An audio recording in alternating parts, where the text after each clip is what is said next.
नमस्कार, मेरा नाम है डॉक्टर पल्लवी। आज मैं आपसे बात करूंगी एस्परजिलोमा के बारे में।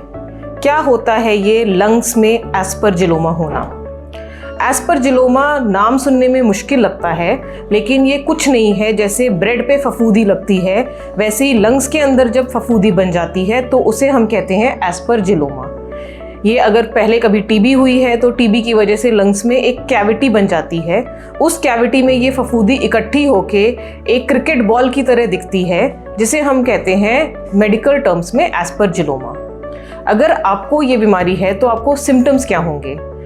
इस बीमारी में सबसे कॉमन सिम्टम है खांसी में अचानक से खून आ जाना।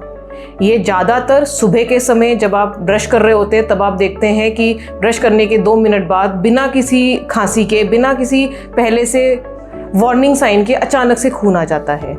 इसको देख के हम अक्सर घबरा जाते हैं कि ये क्या हो गया, मेरे को खून आ रहा है, मेरा खून सारा बह तो नहीं जाएगा। ये एक सेल्फ लिमिटेड हेमोप्टिसिस होती है जब पहली बार होती है। इसीलिए अगर आपको थोड़ा सा भी ये अचानक से खून आया है तो आपको डॉक्टर से मिलना चाहिए, टेस्ट कराने चाहिए। अगर ये एस्परजिलोमा है तो सेकेंड टाइम ये होने का वेट नहीं करना है। सेकेंड या थर्ड टाइम जब ये हेमोप्टिसिस होती है तो ये जानलेवा भी हो सकती है। शुरुआत में हल्का सा आता है, फिर अगर हम इसको पनपने देते हैं बीमारी को तो धीरे धीरे क्वांटिटी बढ़ने लगती है। अगर बहुत ज़्यादा ब्लीडिंग हो गई तो वो आपको सांस को रोक भी सकती है। इसको माइल्डली बिल्कुल नहीं लेना है, पैनिक नहीं करना है, लेकिन ऐसा भी नहीं करना है कि थोड़ा सा आया है, जब अगली बार आएगा तो सोचेंगे। सिम्टम्स और क्या हो सकते हैं? हेमोप्टिसिस तो मोस्ट कॉमन सिम्टम है, लेकिन कभी कभार फीवर आ जाना, या फिर फीवर लो ग्रेड फीवर आपको चल रहा है, ठीक ही नहीं हो रहा है।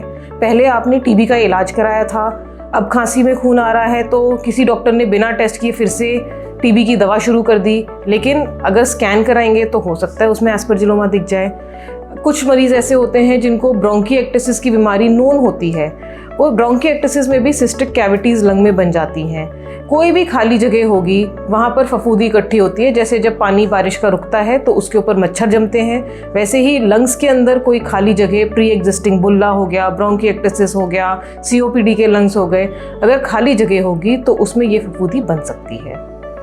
अब इसका इलाज क्या होता है? इलाज के लिए हमें जानना होगा कि ये फफूंदी 2 तरीके की होती है। एक तो होती है एस्परजिलोसिस, मतलब ये सिर्फ लंग्स में ही नहीं है, पूरे शरीर में फंगस का प्रचलन है। अगर एस्परजिलोसिस है तो इसका इलाज दवाइयों से है। लेकिन अगर ये एस्परजिलोमा है कि क्रिकेट बॉल के समान कोई चीज़ आपको छाती में दिख रही है, तो इसका इलाज ऑपरेशन से होता है।